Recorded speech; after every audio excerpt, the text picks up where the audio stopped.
आप सभी को वट सावित्री अमावस्या की बहुत बहुत शुभकामनाएं। आज की वीडियो में हम जानेंगे कि वट सावित्री अमावस्या की पूजा कैसे की जाती है। वट सावित्री अमावस्या के दिन फेरी कैसे लगाई जाती है, हम यह व्रत कैसे करते हैं, इस व्रत में सुहाग कैसे लेते हैं, यानी वट सावित्री अमावस्या की पूजा के विषय में संपूर्ण जानकारी आपको आज की वीडियो में मिलेगी। तो वीडियो को आप अंत तक जरूर देखना। तो देखिए, सुहागन महिलाएं अपने अखंड सुहाग के लिए, अपने पति की लंबी उम्र के लिए वट सावित्री अमावस्या के दिन वट वृक्ष यानी बड़ के पेड़ का पूजन करती हैं। पूजन हमें कैसे करना है, तो देखिए, वट सावित्री अमावस्या के दिन सुबह सुबह स्नान आदि करने के बाद सबसे पहले हम वट वृक्ष के नीचे चले जाएं, यानी बड़ के पेड़ के नीचे हमें जाना है और बड़ के पेड़ का पूजन करना है। तो आपके घर के आसपास कोई बड़ का पेड़ है तो आप वहां पर पूजन कर लीजिएगा। वैसे मंदिर में आपको बड़ का पेड़ जरूर मिल जाएगा, और अगर बड़ का पेड़ ना मिले तो बड़ की टहनी भी आप घर पे मंगवा सकते हैं। तो देखिए, यहाँ पर हम वट वृक्ष के नीचे आ गए हैं। सबसे पहले जहाँ पर भी आप पूजा करेंगे वहाँ पर आप थोड़ी सी साफ सफाई कर लें। तो जो भी वहाँ पर पत्ते वगैरह हो या जो भी चीजें हो उनको थोड़ा हटा लीजिएगा। पूजा की जगह को थोड़ा साफ कर लेंगे। माना जाता है कि यह पूजा सबसे पहले माता सावित्री ने अपने पति के प्राण वापस पाने के लिए की थी, और माता सावित्री ने पहली बार जब ये पूजा की तो बड़ के जो पत्ते होते हैं उनसे गहने बनाकर पहने थे। तो हमें भी बड़ के पत्तों के गहने बनाकर पहनने हैं। तो एक पत्ता आप अपने बालों में, अपनी चोटी में या जुड़े में लगा लीजिएगा। उसके बाद हम पूजा शुरू करेंगे। तो सबसे पहले हम बड़ के पेड़ में जल सींच देंगे। जल सींचने के बाद थोड़ी सी जिस जगह पर आप पूजा कर रहे हैं वहां पर भी जल के छींटे लगा लेंगे, शुद्धिकरण कर लेंगे। उसके बाद हमें बड़ का एक पत्ता लेना है। इस पत्ते के ऊपर हम गौर गणेश को यानी पार्वती माता को और गणेश जी को विराजमान करेंगे। तो देखिए, आप चाहे तो सुपारी से गौर गणेश बना सकते हैं या आप चाहे तो मिट्टी से भी गौर गणेश बना सकते हैं। तो बड़ का जो पेड़ है उसके नीचे की मिट्टी लेकर हम यहाँ पर गोरा माता यानी पार्वती माता और गणेश जी बना लेंगे और पत्ते पर इनको विराजमान कर देंगे। पत्ता ना मिले, अगर बड़ का पेड़ बहुत ऊंचा है, पत्ता नहीं तोड़ पा रहे हैं, तो आप थोड़ी सी हल्दी रख के उसके ऊपर भी गौर गणेश को विराजमान कर सकते हैं। इसके बाद हम क्या करेंगे, जो वट वृक्ष है, जो बड़ का पेड़ है, इसके ऊपर सत्यवान सावित्री की फोटो या तस्वीर बना देंगे। तो जैसी भी आपको बन जाए, बस आपको ध्यान करना है सत्यवान सावित्री माता का। देखिए, आप चाहे तो आप हल्दी से ये तस्वीर बना सकते हैं, या अगर आपके पास एपन है तो एपन से भी आप बना सकते हैं, या आप एपन ऐसे ही वटवृक्ष को लगा दीजिएगा। वटवृक्ष के रूप में ही हम सत्यवान सावित्री माता का पूजन कर लेते हैं। तो यहाँ पर हमने सत्यवान सावित्री माता बना दिए हैं। अब हमें दीपक जलाना है। हम दीपक तैयार करेंगे और अब हम देसी घी का दीपक जला लेंगे। इस तरह से दीपक जलाने के बाद फिर हमें सभी को वस्त्र समर्पित करने हैं। तो देखिए, यहाँ पर हम गौरा माता को यानी पार्वती माता को, गणेश जी को, वटवृक्ष को, सभी को हम वस्त्र के रूप में मोली समर्पित कर देंगे। आप मोली समर्पित कर सकते हैं। आप चाहे तो आप वटवृक्ष को जनेऊ समर्पित कर सकते हैं, या आप पीले रंग का वस्त्र भी समर्पित कर सकते हैं। मोली जरूर जरूर समर्पित कर दीजिएगा। तो वस्त्र हमने समर्पित कर दिए हैं। उसके बाद हम सभी को तिलक लगाएंगे। तो देखिए, रोली से हमें जरूर तिलक लगाना है, क्योंकि यह जो व्रत है ये सुहाग के लिए किया जाता है। तो सभी को हम पहले रोली से तिलक कर देंगे। यहाँ पर पार्वती माता को, गणेश जी को और वटवृक्ष को, दिए को, सभी को हमें तिलक करना है। उसके बाद हम हल्दी से तिलक करेंगे। कुछ लोग हल्दी से तिलक करते हैं, कुछ लोग एप्पल से तिलक करते हैं। तो आपके पास हल्दी है तो हल्दी से तिलक कर दीजिए, नहीं तो आप एप्पल से भी तिलक कर सकते हैं। तो यहाँ पर मेरे पास हल्दी है, मैंने हल्दी से तिलक कर दिया है। अब हम फूल समर्पित करेंगे। तो जो भी फूल आपको मिल जाए वो फूल आप पूजा में समर्पित कर सकते हैं। इसके बाद हमें भोग समर्पित करना है। तो भोग में देखिए, सबसे विशेष जो है वो आटे से बनी हुई कोई भी मिठाई है। तो यहाँ पर हमने पूड़े ले लिए हैं। आप पूड़े, गुलगुले या बरगदे बनाकर वो समर्पित कर सकते हैं। आप चाहे तो आटे से आप हलवा भी बना सकते हैं, यानी आटे की बनी हुई मिठाई हमें समर्पित करनी होती है। तो यहाँ हम सभी को पूड़े समर्पित कर देंगे।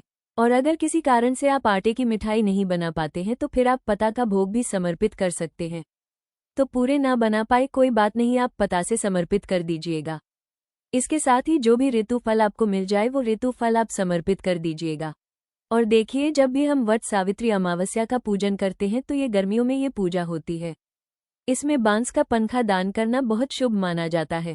तो एक पंखा हम दान के लिए इस तरह से वटवृक्ष को हवा करके वटवृक्ष पर चढ़ा देते हैं। उसके अलावा एक पंखा और लेते हैं जो हम वापस घर ले जाते हैं और पति को हवा करते हैं। तो देखिए, वैसे तो 2 पंखे चढ़ाने चाहिए, एक आपको यहीं छोड़ के जाना है, दान करना है और दूसरा घर पे लेकर जाना है। लेकिन अगर किसी कारण से 2 पंखे ना भी मिले तो एक जो दान का पंखा है ना, वो तो आप जरूर लीजिएगा। तो यहाँ पर हमने बांस से बना हुआ एक पंखा चढ़ा दिया है। इसके बाद सावित्री माता के लिए हमें वस्त्र चढ़ाने हैं।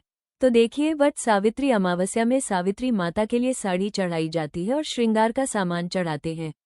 अगर आपका पहला व्रत है तो आप साड़ी और श्रृंगार का सामान जरूर चढ़ाइए। अगर आप पहले से ही व्रत करते आ रहे हैं तो फिर आपकी मर्जी है, आप साड़ी चढ़ा सकते हैं या आप चाहे तो चुनरी या ब्लाउज का पीस भी चढ़ा सकते हैं। इसके बाद देखिए, हमें भीगे हुए चने चढ़ाने होते हैं। चने आप एक दिन पहले ही भिगो दीजिएगा। ये चने हाथ में लेकर ही हमें कथा सुननी है और यह चने खाकर ही हमें व्रत का पारण करना है। तो भीगे हुए चने हम चढ़ा देंगे। इसके बाद हम यथासंभव दक्षिणा चढ़ा देंगे। दक्षिणा पूजा में रही कमियों को पूरा करती है, इसलिए दक्षिणा आप जरूर चढ़ाइएगा। ये सारी चीजें समर्पित करने के बाद फिर हमें वट सावित्री की कथा सुननी होती है। तो यहाँ पर वट सावित्री अमावस्या की कथा सुनने के लिए हम अपने हाथ में चने ले लेंगे। भीगे हुए चने हाथ में लेकर अब हम वट सावित्री अमावस्या की कथा सुनेंगे। कथा सुनने के बाद जो चने हैं वो हम वट वृक्ष में समर्पित कर देंगे। इसके बाद हम आरती करेंगे। तो यहाँ पर बहुत ही प्रेम पूर्वक हमें आरती करनी है। जो दिया हमने जलाया है उसी से हम आरती कर लेंगे। पहले गणेश जी की आरती करेंगे, फिर भगवान शिव शंकर माता पार्वती की आरती करेंगे। प्रेम पूर्वक आरती करने के बाद हाथ जोड़कर पूजा में ही रही कमियों के लिए क्षमा याचना करेंगे और अपने पति की लंबी उम्र के लिए माता पार्वती से प्रार्थना करेंगे। इस तरह से आरती करने के बाद फिर हम परिक्रमा करेंगे। तो देखिए, कच्चा सूत लपेटते हुए हमें परिक्रमा करनी होती है। अगर आपके पास कच्चा सूत नहीं है तो कलावा यानी मोली का जो धागा होता है उसको लपेटते हुए भी आप परिक्रमा कर सकते हैं। यहाँ पर 5, 7, 9, 1, 1, 2, 1, 5, 1 कितनी भी परिक्रमा आप कर सकते हैं। आप चाहे तो आप 108 परिक्रमा कर लीजिए, क्योंकि 108 का बहुत ज्यादा महत्व है। लेकिन अगर किसी कारण से आप 108 परिक्रमा नहीं कर पाते हैं तो कम से कम 7 परिक्रमा आप जरूर कर लीजिएगा। और देखिए, कुछ लोग पहले आरती करते हैं उसके बाद परिक्रमा करते हैं, कुछ लोग पहले परिक्रमा करते हैं उसके बाद आरती करते हैं। तो आप अपनी सुविधा के अनुसार चाहे तो पहले परिक्रमा कर सकते हैं या पहले आरती कर सकते हैं। तो यहाँ पर हमने पहले आरती कर ली, उसके बाद फिर हम परिक्रमा कर रहे हैं। परिक्रमा करने के बाद हमें वट वृक्ष की सेवा करनी होती है। तो थोड़ा सा हम ना इस तरह से वट वृक्ष की सेवा करते हैं, या फिर आप वट वृक्ष के गले भी मिल सकते हैं। और फिर हम वट वृक्ष को यानी बड़ के पेड़ को प्रणाम करेंगे। इसके बाद देखिए, बहुत सी जगह पर सुहाग लिया जाता है। से सुहाग लेना बहुत शुभ माना जाता है। तो सुहाग हम कैसे लेंगे? सुहाग लेने के लिए आप अपना सिंदूरा भी ले सकते हैं, या अपने अलग से आप सिंदूर की डब्बी भी ला सकते हैं, या जहां पर भी जिस भी आप पात्र में सिंदूर लाए हैं उसमें से हम ऐसे करेंगे। अपनी उंगली पर अपना चुन्नी लेंगे, अपनी चुनरी में सिंदूर लेके अब हम पार्वती माता को सिंदूर चढ़ाएंगे। तो पार्वती माता की मांग हमें भरनी है 5 बार, 7 बार, कितनी बार भी आप पार्वती माता की मांग में सिंदूर चढ़ा सकते हैं। उसके बाद हमें क्या करना है? जितनी बार हमने सिंदूर चढ़ाया है उतनी ही बार सिंदूर हमें माता की मांग से लगाकर फिर अपने माथे पर लगाना है। तो इस तरह से हम सिंदूर बाद में क्या करेंगे? माता की मांग से लगाएंगे और फिर अपने माथे से लगा लेंगे। 5 बार चढ़ाया है तो 5 बार ही हमें सुहाग लेना है, और 7 बार चढ़ाया है तो 7 बार लेना है। इस तरह से हम सुहाग लेते हैं। इस तरह से देखिए, जिनके यहाँ पर सुहाग लिया जाता है वो सुहाग ले सकते हैं। उसके बाद हम क्या करेंगे? अपने सीधे हाथ में थोड़ा सा जल लेंगे और जितनी भी सामग्री हमने चढ़ाई है ना, सबके ऊपर से हम जल को वार देंगे। इस तरह से वट सावित्री अमावस्या की पूजा पूर्ण हो जाएगी। पूजा के बाद जो साड़ी आपने चढ़ाई है उसके ऊपर श्रृंगार का सामान रखें और थोड़ा प्रसाद रखें। फिर आप यह अपनी सासू जी को दान दे दें। आप ये साड़ी और श्रृंगार का सामान अपनी सासू जी को दे सकते हैं। आप चाहे आप मंदिर में पंडिताइन को दे सकते हैं, या आप किसी गरीब सुहागन महिला को भी यह साड़ी और श्रृंगार का सामान दान दे सकते हैं। दक्षिणा भी आपको इसके ऊपर ही रखनी है। तो इस तरह से आपको ये दान देना है। तो पूजा तो हम इस तरह से कर लेंगे।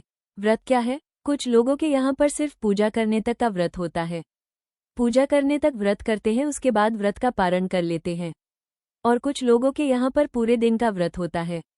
जो लोग पूरे दिन का व्रत करते हैं वो पारण करते समय कच्चे जो ये चने होते हैं, भीगे हुए चने और वटवृक्ष की कोपल, इनको निगल के तब व्रत का पारण करते। जो लोग पूजा तक का व्रत करते हैं वो पूजा करने के बाद शुद्ध सात्विक खाना खा लेते हैं। तो आपके यहाँ पर जैसी भी परंपरा हो उसके हिसाब से आप व्रत कीजिएगा। पूजा विधि सबकी एक जैसी रहती है। फ्रेंड्स, वट सावित्री व्रत के संपूर्ण पूजा विधि है जो मैंने आपके साथ शेयर की। अगर आप सरल विधि से पूजन करना चाहते हैं तो सरल विधि का वीडियो भी चैनल पर आ चुका है। लिंक मैं डिस्क्रिप्शन में दे दूंगी, आप वहां से देख लेना। चाहे आप संपूर्ण विधि से पूजन करें चाहे सरल विधि से पूजन करें, वट सावित्री अमावस्या के दिन आप वट वृक्ष का पूजन जरूर कीजिएगा ताकि आपको अखंड सुहाग की प्राप्ति हो सके। बाकी आपको ये पूजा विधि कैसी लगी कमेंट करके जरूर बताना, और अगर यह वीडियो आपको पसंद आया हो, वीडियो आपके लिए थोड़ा बहुत भी यूजफुल हो, तो प्लीज वीडियो को लाइक कर देना। और हम महिलाएं घर में तीज त्योहार कैसे करते हैं ये देखने के लिए मेरे चैनल को सब्सक्राइब कर लेना। माता सावित्री और माता पार्वती की कृपा से आप सभी को अखंड सुहाग की प्राप्ति हो। इसी कामना के साथ फिर मिलेंगे किसी और वीडियो में, तब तक ये राधे राधे।